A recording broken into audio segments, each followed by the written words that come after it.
We're now in Dcad lesson 22C, continuing with structure, and so we might, we're sort of on a roll. Might as well go ahead and deal with the seismic portion of our wall bracing on braced wall line M2 is our front wall of our garage. So I'm going to call up our spreadsheet so we can take a look at it here, and what we have is another interpolation area. And this, now we're dealing with the seismic issues. And what we're going to do here is enter in, here they're interested in braced wall line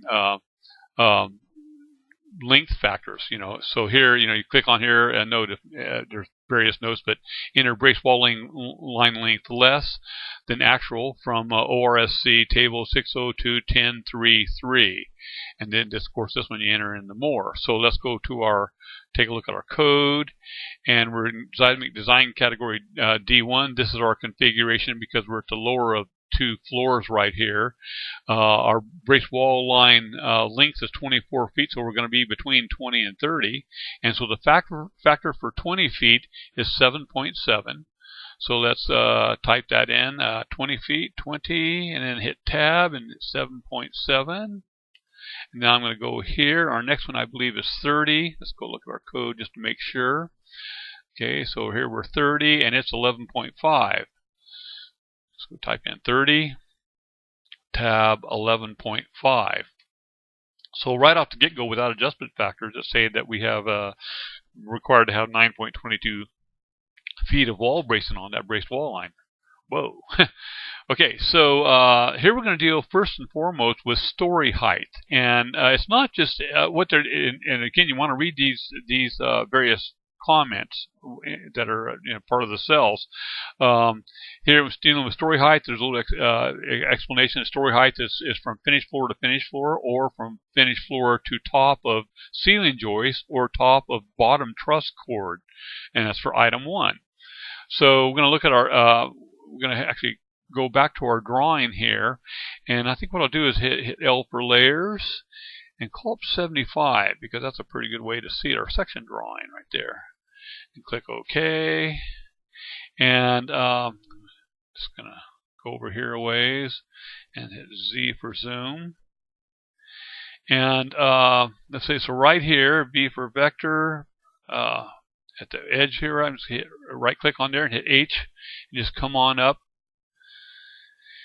And that's a nice big fat line, and I'm going to trim it to this because actually our plates will be sitting here. So I'm going to E and trim to there, go out of orthogonal mode, and here I'm going to go equal with the top chord here. So I'm going to click on this and adjust it so it clicks there. And let's see. And we have 8.3542 for our total height. Let me scroll out a little bit. And actually, if we go down all the way to the top there, I'm going to go there and see what happens. Okay, so we're at 8.6875. C for zoom. Actually, I'm going to take this all the way to this the top chord, which would be our actual heel height. Okay, so that's taking it up there. And so we have a total height of 8.7241. I'm just going to select that, Control C, and again, that's that height they want to know from finished floor to finished floor, or from finished floor to top of the floor joist, or top of the ceiling joist, or top of the truss bottom chord. So see, I believe I copied that, but I'll make sure. Just copy it in, Control C. Okay, so now I'm going to call up our spreadsheet again, and I'm going to enter in that story height. Control V, and so if I click on that, enter story heights in feet decimal item 1. So let me take a look at and see what that says in the code. Okay, and so now we're going into our adjustment factors. So I got to go down here, seismic, based on seismic design category. So 1 story height. If we're under or equal to 10 feet, it's 1. So and actually that should say that. It does. Or kind of. So anyway, so we can leave that 1 there. We're not dealing with townhouses on this, so we can in SDC size design category C. So we can leave that 1. Braced wall line spacing, SDC 1 and 2. So in this one, enter braced wall line spacing only if SDC D1 or D2, and this is item 3. And so our braced wall line spacing is 22 feet, and we know that. Okay, and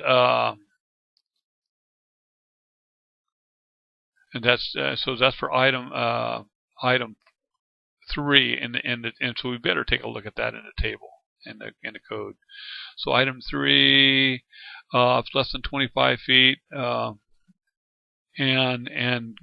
greater than 25 feet and less than 30, it's 1.2. So our spacing is only 22 feet, so we're good there. So back to our spreadsheet. So so whatever we have there for our braced wall line spacing is 1. So now we're going to take a look at our wall dead load, and this is kind of an interesting one because in this one there are various factors that adjust for that. So let's see what our braced wall line or our braced or wall weights are, and they were interested in pounds per square foot of weight.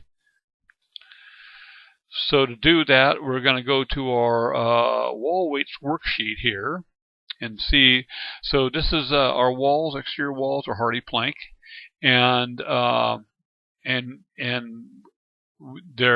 see, this is for 2x6 studs, insulation, all that stuff.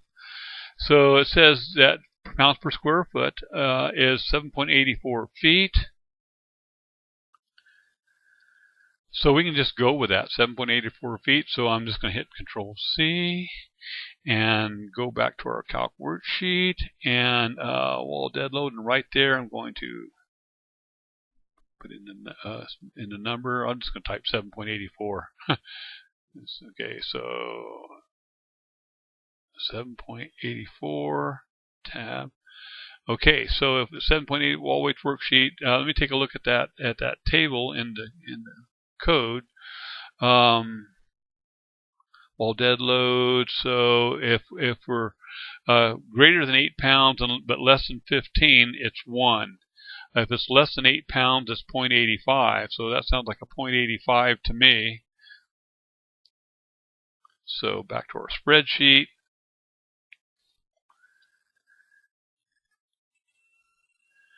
And we already have, by default, it already has 0.85 in there. So roof ceiling dead load for wall supporting. Okay, and here it tells you what you have to look up in the code. So this is item 5.